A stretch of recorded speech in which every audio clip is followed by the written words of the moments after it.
So, good afternoon to you all.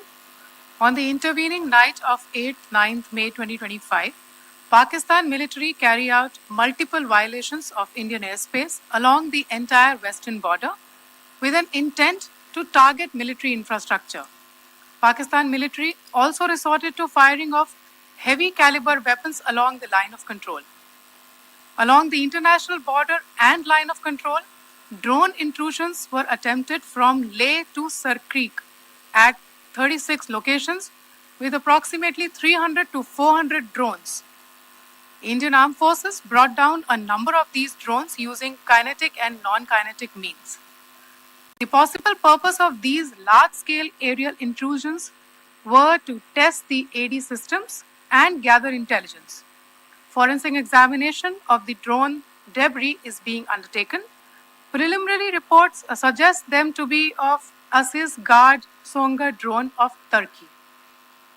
Later in the night, an armed UAV of Pakistan attempted to target Bhatinda military station, which was detected and neutralized. In response to the Pakistani attack, armed drones were launched at 4 air defense sites in Pakistan. One of the drones was able to destroy an AD radar. Pakistan also carried out artillery shelling across the line of control using heavy caliber artillery guns and armed drones at Tangdhar, Uri, Poonch, Mendhar, Rajouri, Akhnur, and Udhampur in Jammu and Kashmir area, which resulted in some losses and injuries to Indian Army personnel. Pakistan Army also suffered major losses in Indian retaliatory fire. Additionally, Pakistan's irresponsible behavior again came to fore. Pakistan did not close its civil airspace despite it launching a failed unprovoked drone and missile attack on 7th May at 8:30 hours in the evening. Pakistan is using civil airliners as a shield, knowing fully well that its attack on India would elicit a swift air defense response. This is not safe for the unsuspecting civil airliners, including the international flights which were flying near IB between India and Pakistan. The screenshot we just showed and we shall share with you, it shows the data of the application Flight Radar 24 during a high air defense alert situation in the Punjab sector. As you have seen, the airspace on the Indian side is absolutely devoid of civil air traffic due to our declared closure. However, there are civil airlines flying the air route between Karachi and Lahore. Amongst the other civil aircraft that you can see, we have highlighted an aircraft which is Airbus 320 of Flynas Aviation, which was originated from Dammam at 1750 hours and landed later at Lahore at 2110 hours in the night. Indian Air Force demonstrated considerable restraint in its response, thus ensuring safety of international civil carrier.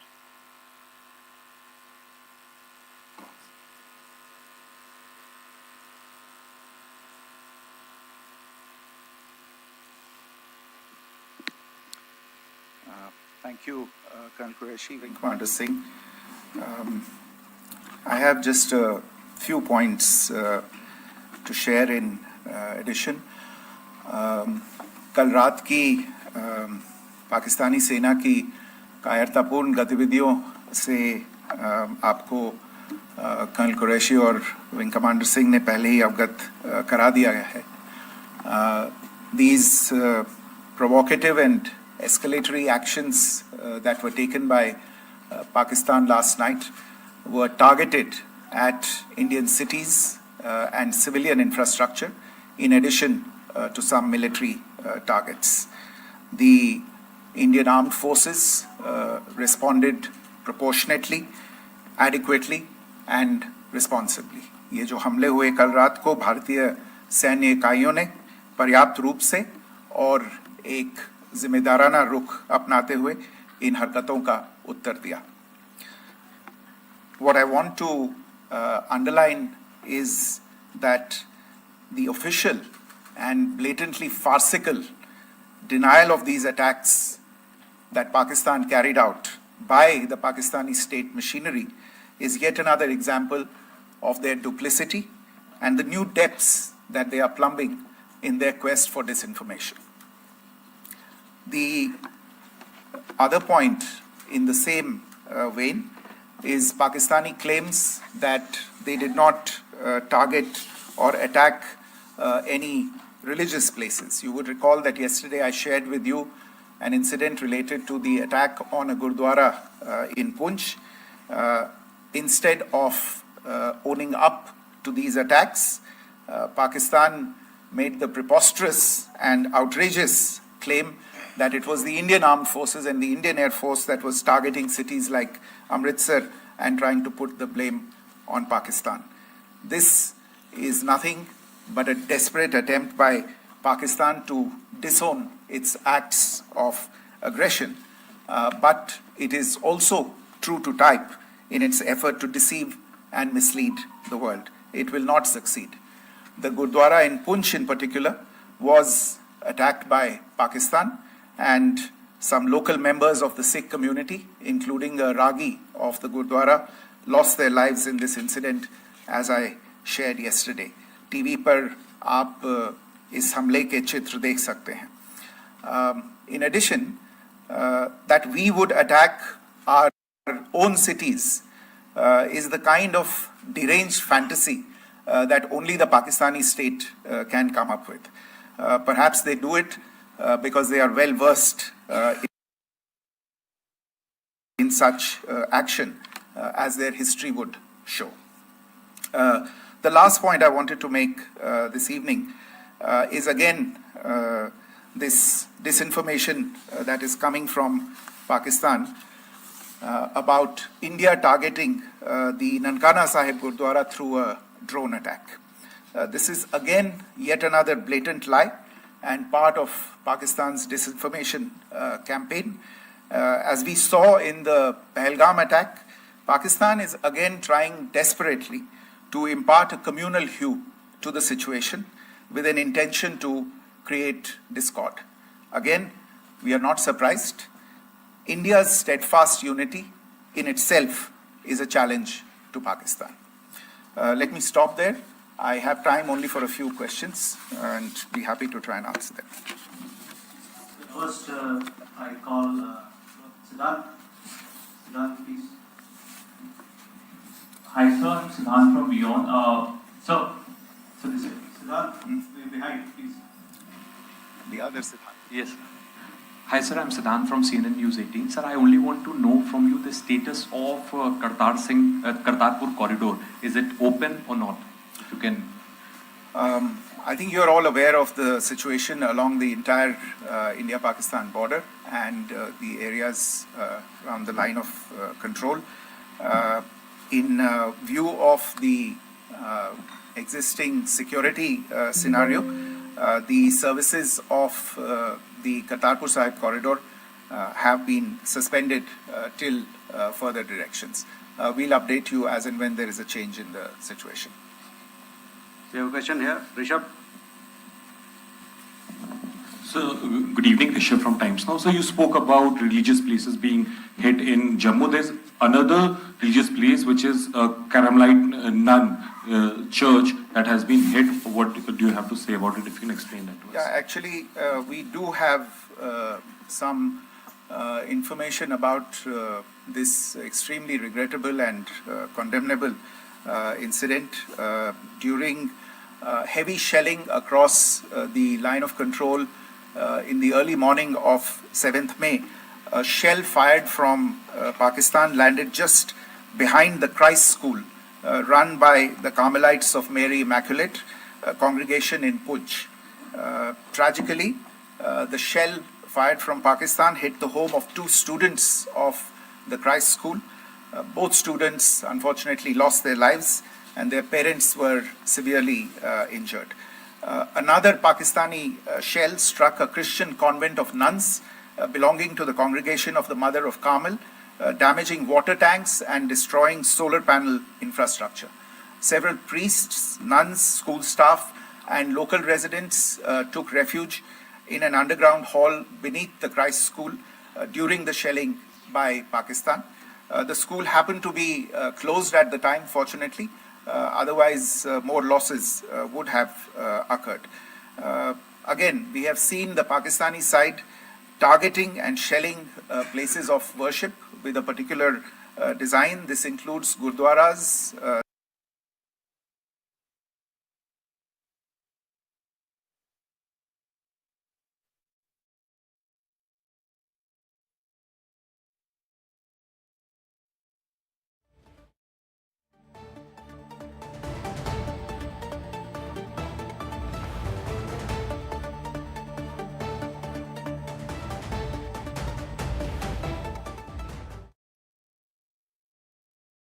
जो invasion था वो किया गया। मौजूदा situation के अंदर पाकिस्तान के bail out package को लेकर और पाकिस्तान के इन अटेम्प्ट्स को लेकर आपका क्या असेसमेंट है? और दूसरा ये भी जानना चाहेंगे कि पाकिस्तान की तरफ से ये जो अटेम्प्ट किया गया था उसका भारत ने अभी तक उस तरीके का कोई जवाब नहीं दिया गया है, तो क्या भारत इसका जवाब देगा जो कार्रवाई हुई है बीते 24 घंटों में? देखिए प्रणय, जहाँ तक इंडस वाटर्स ट्रीटी का सवाल है, मैंने कल विस्तार से उसके बारे में इसकी चर्चा की है। Indus waters treaty is in abeyance and as such I have nothing further to add to the decision that was announced by the cabinet committee on security. जहाँ तक IMF bailout का सवाल है, आपको ज्ञान होगा कि IMF की आज मीटिंग हो रही है। हम वहाँ पे अपना पक्ष रखेंगे और जो हमारा मत है इन चीज़ों को लेके वहाँ पे साझा करेंगे दूसरे मेंबर्स के साथ। ये बोर्ड पे निर्भर है कि वहाँ पे क्या निर्णय होता है। और जहाँ तक जो कार्रवाई हुई है उसका जवाब देने का जो आपने जो प्रश्न उठाया है, जो आज ब्रीफिंग हुई है, जो आपको सूचना मिली है, मैंने भी कहा है कि जो आज सवेरे तड़के सवेरे जो गतिविधियां हुई, भारत ने उनका एक जिम्मेदाराना पूर्ण तरीके से और एक पर्याप्त तरीके से उसका जवाब दे दिया है। सिद्धांत। Hi sir, Siddhant from WION.